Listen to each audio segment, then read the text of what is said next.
Hey y'all, this is Sin Elias with Crescent City Conjure, and today I'm going to be talking about how to dress a pillar candle, one that's not encased in glass. I've had a lot of people ask me how to dress out hand-poured candles, so we're going to be talking about that today. I have a couple of videos already on YouTube if you want to check them out about how to dress 7-day candles. And I don't think we've talked about figure candles yet either, so watch out for a video on that. I want everyone to have the information that they need to dress all types of candles. First, you're going to notice that I have a glass of water and a candle lit. Before I do any type of spiritual work, I want spirit to be present. Spirit is born through water, just like we are born through water, and they need direction or a light in the darkness of the spiritual world to interact with the physical world, so we have a candle present. The water and the candle help spirit materialize in a way that it might not have without them. Not that they are going to appear physically, but they'll be more present. From there, I like to make sure that I am in a meditative state, meaning that I don't have a lot of noise going on in my head. I want to be clear and concise about what I'm doing, and I want to be in communication with spirit. So I usually do a little meditation or breathing exercise before I begin anything, and that's just to clear my mind so that I can hear clearly. So I'm going to start with that, even with this tutorial. So give me one moment, and then we'll begin.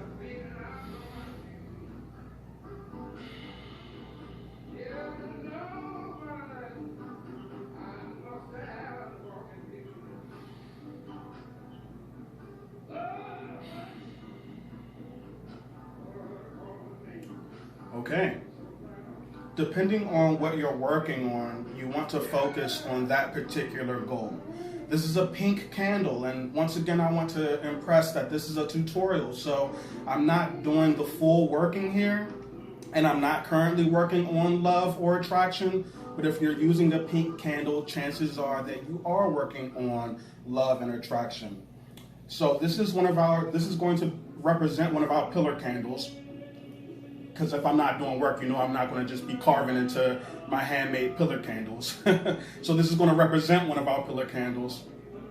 First, you want to be in the right mindset. I suggest that you use rose cologne. I suggest that you take uncrossing baths before you start any work. Make sure that you're right before you try to influence something else.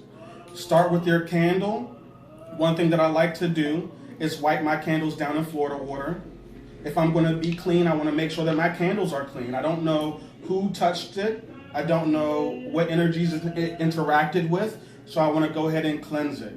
With our candles, the recipe is inside of the candle, so you're not affecting it negatively. But you do want to be very mindful. Not everything is used in the same way. For instance, you may not want to wash a banishing candle down in Florida water because it is supposed to have heavier energies.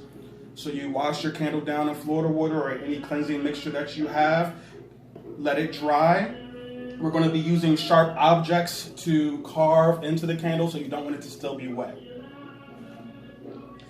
After your candle has dried, you want to take a sharp object. I'm using a pencil. You can use a pen or whatever sharp object. What's important to me is that you carve the candle. The tool isn't as important. Of course, you don't want to use something that you use for magical purposes, something that already has a signature of its own. I suggest that you use something that is neutral, like a pen or something that is mundane to carve into the candle. It's more important to imbue the candle with your own power, not to be very specific about what you're using, in my opinion. So with this candle, first I'm going to start with who I am. I'm going to tell the candle who it's working for, and that's going to be my first and last name and any other names that you go by and people know you as. If a lot of people know you as more than one name, then you want to use both names so that you're affecting both aspects of your own self. So I'm going to carve in my name.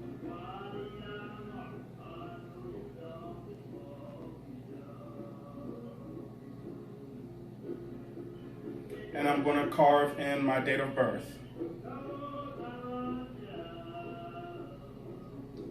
All right. And so now the candle knows who it's working for.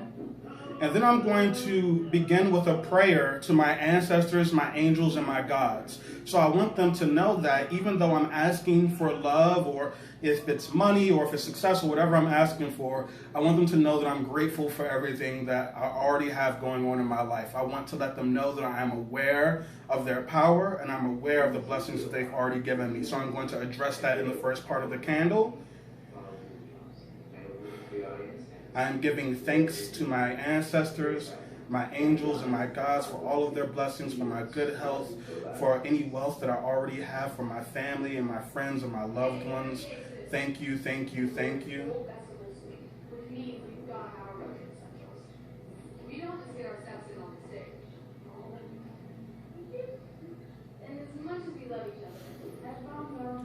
After I give thanks, I'm going to start asking for what it is that I'm concerned about now in my life. So in this example, we're calling love. So I'm going to say, I like to be very candid with Spirit. They already know what's going on in your heart, so might as well just say it. I've been very lonely.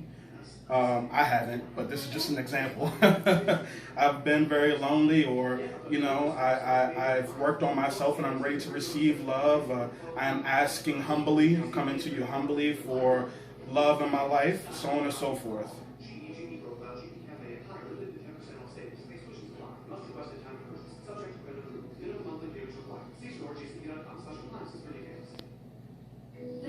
Okay.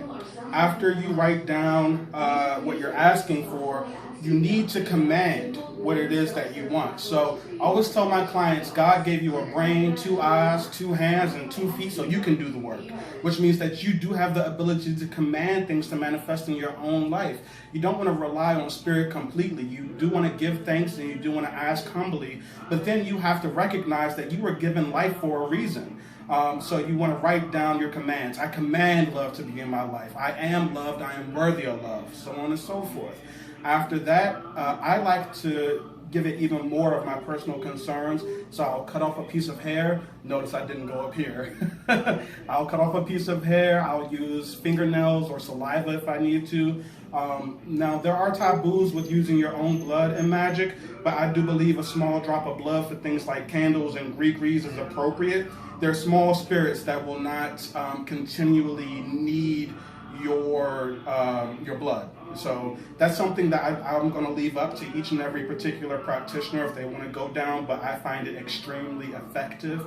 And no, I wouldn't use it for everything. A very intelligent spirit, like a god or a deity or anything like that, I would not give my own blood to, because then they would begin to desire your blood on a regular basis. So that's a no-no. After you do that, you want to make sure that all your lights are off, except for your guiding candle and your water. Make sure that all your physical lights are off.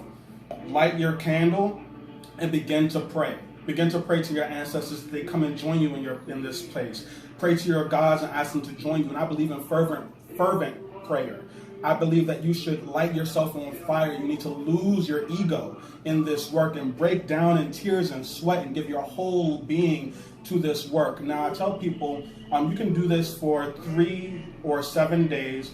Break down your candle into 3 parts if you're going to do it in 3 days. I usually tell my clients to do it in 3 days. I believe that 3 is a very powerful number. 7 is also a very powerful number to do this work in. The world was created in 7 days, so it does have a biblical aspect to it. But 7 days is a lot of time for most people to focus. So I usually tell them 3 because I believe the work is actually going to get done in 3 days. If your candle isn't already fixed, all of my hand-poured candles already have the recipe in them. But if your candle does not have the recipe in them, you need to roll it in oil, appropriate oil, so love drawing oil, and you need to use a love drawing herbal mix, whatever that is. And we can talk about how to imbue herbs with power themselves, because that's a whole nother class. And you just roll the candle in that, and after you do all that, you set it up. Make sure you set it up somewhere special. If you have an altar to a deity or to your ancestors or anything like that, put it on the altar. Be involved with the candle. I usually say to light the candle and then pray for 10, 15 minutes, or at least 1/3 of the candle, so you're separating it in to that 3 days or to that 7 day. So hopefully this video helps. I believe it is the commitment you have to your prayer and to your spirits that make this power work, your faith. So the more that you're giving to it, the more that you're going all the way into these prayers and giving it real attention and real dedication every single day, the more manifestations you're going to find. It doesn't usually manifest right away, even though I've had it happen the very same day, an hour after doing the work, but give it some time and try to focus on what it is that you're asking for. Try to usher it in different ways. You can use soap, love drawing soap or money drawing soap, just little ways to usher that blessing into your life. Until next time, guys, this has been Sin Elias, and I'll talk to you soon. Bye. Oh my God.